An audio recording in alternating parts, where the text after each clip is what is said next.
नमस्कार, आप देख रहे हैं CBN 36 न्यूज और मैं हूं आपके साथ नेहा परिहार। वक्त तो चला है आज की मुख्य खबरों का। मनेंद्रगढ़ जिले के भरतपुर तहसील के मवई नदी और चांग भखार क्षेत्र में लगातार हो रहे अवैध रेत उत्खनन के खिलाफ ग्रामीणों में आक्रोश है। ये वही क्षेत्र है जहां श्री राम अपने वनवास काल में पहुंचे थे, जिससे पूर्व की सरकार ने इस क्षेत्र को पर्यटक क्षेत्र घोषित किया था और यहाँ कई तरह के निर्माण कार्य भी किए गए थे। लेकिन इस क्षेत्र में लगातार रेत माफिया सक्रिय है और बड़े पैमाने पर नदियों में पोकलैंड मशीन से रेत उत्खनन किया जा रहा है।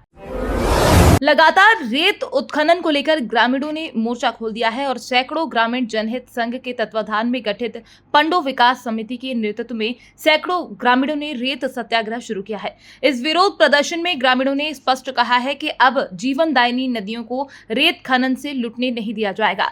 स्थानीय ग्रामीणों का कहना है कि लगातार रेत उत्खनन के कारण मवई नदी का जलस्तर तेजी से घटता जा रहा है, जिससे गर्मी के दिनों में भीषण जल संकट खड़ा हो गया है। गाँव के कुएं और जल स्रोत अब सब सूख चुके हैं। पूर्व पंच शिव प्रताप सिंह ने कहा कि रेत उत्खनन से आसपास के सभी नदी नाले सूख चुके हैं। वहीं कुएं में पानी लगभग खत्म सा हो गया है। गांव के लोग अब रोजमर्रा की जरूरतों के लिए भी पानी के लिए तरस रहे हैं। हम अब चुप नहीं बैठेंगे। वहीं एक अन्य ग्रामीण ने चौंकाने वाला खुलासा करते हुए बताया कि कुछ दबंग लोग बंदूक की नोक पर रेत ले जाते हैं। विरोध करने पर गांव के लोगों से गाली गलौज और मारपीट की गई। ग्रामीणों ने बताया कि ये लोग सीतामढ़ी के आसपास अवैध खनन कर हाईवा वाहनों से रेत ले जाते हैं। ग्रामीणों ने बताया कि इस अवैध खनन की शिकायत कलेक्टर, SDM और खनिज विभाग को कई बार दी गई, लेकिन अब तक कोई सख्त कार्यवाही नहीं की गई। ग्रामीणों का कहना है कि कुछ सरपंचों की मिलीभगत से ये उत्खनन जारी है, जिससे उन्हें मोटा मुनाफा हो रहा है। ग्रामीणों ने बताया कि मवई नदी का धार्मिक और पौराणिक महत्व भी है। मान्यता यह है कि भगवान श्री राम वनवास के दौरान माता सीता के साथ इसी नदी को पार कर छत्तीसगढ़ की धरती पर आए थे। आज उसी नदी को मशीनों से खोखला किया जा रहा है। ग्रामीणों ने चेतावनी दी है कि यदि जल्द ही अवैध रेत खनन पर रोक नहीं लगाई गई तो बड़े आंदोलन की शुरुआत की जाएगी।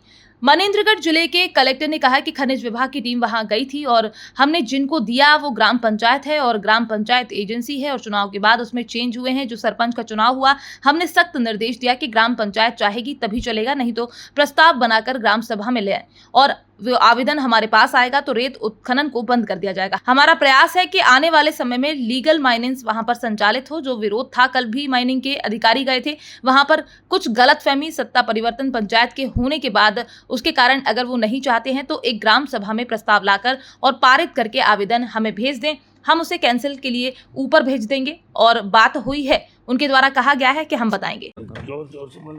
भाई यहाँ माल में बेसी पानी बिना रेत निकले से मर रहे हैं प्यास में। पानी नहीं, जल नहीं है, यहाँ ख़त्म, रेत ख़त्म। सब यहाँ अवैध उठा रहे हैं ज़बरदस्ती। हम क्या करें, गरीब आदमी, हम डरते हैं। तो पहले से भी था, आज भी है। और ये नदी का रेत उठने से भैया हमें बहुत ज़्यादा परेशानी है। बोर भी सूख गए, नदी नाला सूख गए, जितना झीरना रहे वो सब सूख गए। पानी के लिए लोग यहाँ तरस रहे हैं। ये रेत उठने से हमें बहुत ही हानि पहुँचा है, इसलिए हम इसका प्रयास भी किए गाँव वाले, तो ये रोके रेता। बाकी अब शेष का बोले हम ले ही उनकी यहाँ पर पट्टा नहीं है। पट्टा कुछ दूर नीचे से है और सीतामढ़ी से थोड़ा सा 200 मीटर से ऊपर से है और ये अवैध जगह से रेत उठाए हैं और ज़बरदस्ती मना करने पर यहाँ नहीं मान रहे थे।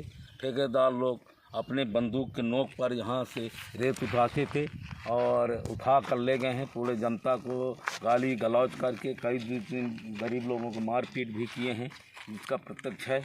और उनके रोकने पर भी नहीं मानते थे। हमारे यहाँ के जो रेत उठाने से देखिए क्या है कि गांव के पूरे हरचोका, घुघरी, घोरधरा का कुआं जल स्तर, खासकर सीधी जिला का भी जल स्तर नीचे चला गया है, सूख गए हैं। नदी नाला ठोड़ई या सब माल मवेशी यहाँ कई ठो मर गए। ये 40 फीट गड्ढा करके ले गए हैं पोकलैंड मशीन से। और यहाँ से तो ले जाते हैं, सीतामढ़ी है, रामगन गमन मार्ग है, वहाँ से निकालते हैं। मंदिर सटा के ही निकालते हैं, जबकि अवैध है। मंदिर से 100 मीटर दूरी से निकालना चाहिए।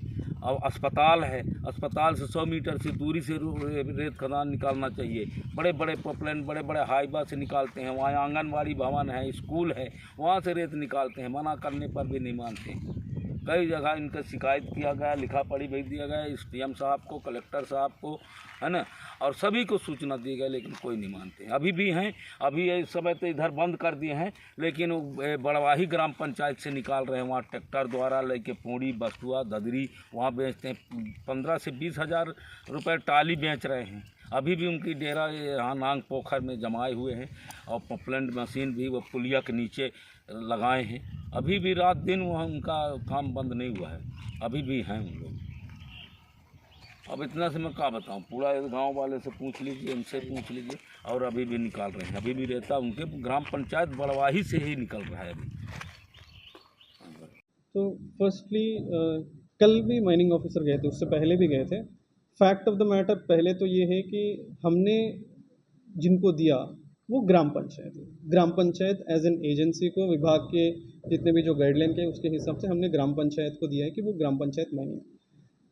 अब उसके बाद चुनाव हुए तो आई थिंक उसमें चेंज हुए, सरपंच जो है शायद चेंज भी हुए थे, तो अब दूसरे बेसिकली आए। तो आई थिंक थोड़ा सा इंटरनल विवाद बेसिकली रहा है।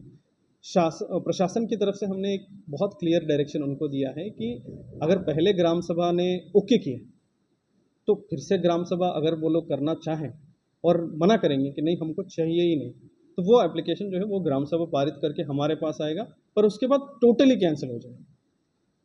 क्योंकि हमारा प्रयास था कि एटलीस्ट एक लीगल माइंड स्वीकृत करें उस जगह पे और फिर उसके बाद काम आगे बढ़े। जो विरोध था कल भी माइनिंग ऑफिसर गए, उससे पहले भी गए। आई थिंक कुछ मिसअंडरस्टैंडिंग्स थे लोगों के बीच में जब सत्ता परिवर्तन के बाद, पंचायत लेवल पे सत्ता परिवर्तन के बाद वो कुछ इंटरनल इश्यूज थे। पर मैंने क्लियर डायरेक्शन दिया है कि अभी भी मान लेते हैं कि अगर वो लोग नहीं चाहते हैं तो एक सिंपल ग्राम सभा प्रॉपर जो आयोजन होगा, उसके बाद अगर ग्राम सभा पारित करेगी कि हमको नहीं चाहिए, वो मैं कैंसिलेशन के लिए करके ऊपर भेज दूँगा। ये स्टैंड अभी हम लोगों ने लिया है। कल के बाद शायद उन लोगों ने बोला कि थोड़ा फिर सोच के बताएंगे, तो ये स्टेटस।